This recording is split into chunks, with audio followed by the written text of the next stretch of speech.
ये कहानी एक लड़के के शल्लावा भूत से हुए सामने के बारे में है। एक दिन उसका सामना एक शल्लावे से हो जाता है।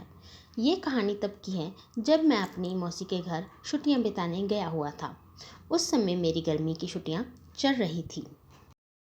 मेरे मौसा जी एक डॉक्टर हैं, तो उन्हें रहने के लिए एक क्वार्टर मिला हुआ था। वह उस क्वार्टर में दूसरे मंजिल पर रहते थे। उनके एक फ्लोर पर एक बालकनी थी, जिसके पीछे की ओर एक जंगल था और रात के समय उस जंगल में अजीबोगरीब आवाज़ें सुनाई देती थी। ऐसे ही एक दिन की बात है, जब हम सभी खाना खाकर रात में बालकनी में बैठे बातें कर रहे थे कि तभी मेरी मौसी का लड़का हमसे कहने लगा कि किसी में इतनी हिम्मत है कि वो रात के इस समय में इस जंगल के अंदर जाए।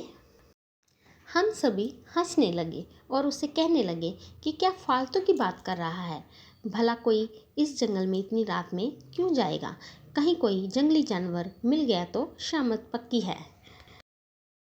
गांव के लोग बताते हैं कि एक लड़के को उसके पिता के जंगल में बुलाने की आवाज़ आई थी और वो उनकी आवाज़ के पीछे पीछे उस जंगल में चला गया और फिर कभी किसी ने उसे नहीं देखा। मैं हंसने लगा कि ये तो झूठी कहानी है। अगर वो लड़का लौटा ही नहीं तो लोगों को किसने बताया कि वह आवाज़ उसके पिता की थी। वो बोला क्योंकि उसके पिता उससे थोड़ी दूरी पर थे और उन्होंने भी वही आवाज़ सुनी थी, मतलब उनको बुलाने की उनकी ही आवाज़ में उनके बेटे को अपनी ओर कोई पुकार रहा था। जब वह दौड़कर वहां पहुंचे तो उन्होंने देखा कि वहां उनका बेटा नहीं था, इसलिए कोई भी उस जंगल की ओर कभी नहीं जाता। मैं अपने मौसेरे भाई की ये बात सुनकर हंसने लगा कि वाह क्या बात है, जंगल का भूत तो लोगों को गायब कर दे, हा हा हा। फिर हम सभी टीवी देखने लगे और थोड़ी देर बाद उस बालकनी में जाकर मैं फ्रेश हवा खाने लगा। रात का समय में उस जगह अच्छी खासी हवा चल रही थी और मैं उस जंगल की ओर मुँह करके देखने लगा कि आखिर कौन होगा वो, क्या वो सच था। कि तभी मैंने अपने मौसेरे भाई को उस जंगल के किनारे पर वहीं खड़े, वो मेरी ओर नज़र करके हंस रहा था और मुझसे इशारे में कह रहा था कि तुम भी यहाँ आओ। मैं चौंक गया कि अभी तो वो टीवी देख रहा था, फिर नीचे कैसे पहुँच गया। मैंने पीछे मुड़कर देखा, वहाँ वो नहीं था, तो मुझे लगा कि शायद ये नीचे चला गया है और मुझे भी नीचे बुला रहा है। वो अब मुझसे बोला कि अरे देख क्या रहे हो, नीचे आओ थोड़ा सैर करते हैं। मैंने सोचा चलो थोड़ा घूम लें, तो मैं नीचे जाने के लिए दरवाजे तक गया ही था कि तभी मैंने देखा कि मेरा भाई तो टॉयलेट करके बाहर आया है।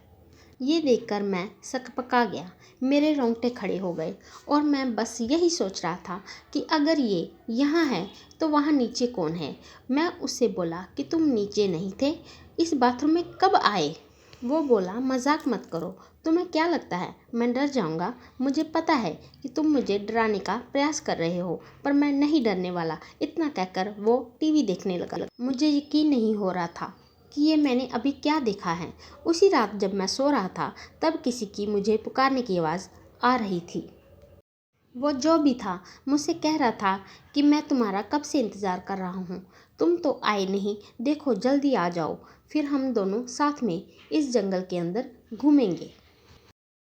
इस बार ये आवाज़ मेरे भाई जैसी नहीं थी, बल्कि किसी ऐसे बूढ़े आदमी की थी जो काफ़ी लंबा होगा और बहुत ज़्यादा सिगरेट पीता होगा। रात भर मुझे उसकी आवाज़ें आने लगी और फिर जब सुबह मैंने सबको ये बात बताई तो सब ने मुझसे कहा कि यहाँ ऐसा होना आम बात है, तुम उस ओर ध्यान मत दो और अपना काम करो और भूल कर भी उस जंगल की ओर मत जाना। तो दोस्तों, कैसी लगी आज की शल्लावा भूत की कहानी। ऐसी ही हॉरर स्टोरीज देखने के लिए हमारे चैनल को लाइक और सब्सक्राइब करना ना भूलें। धन्यवाद।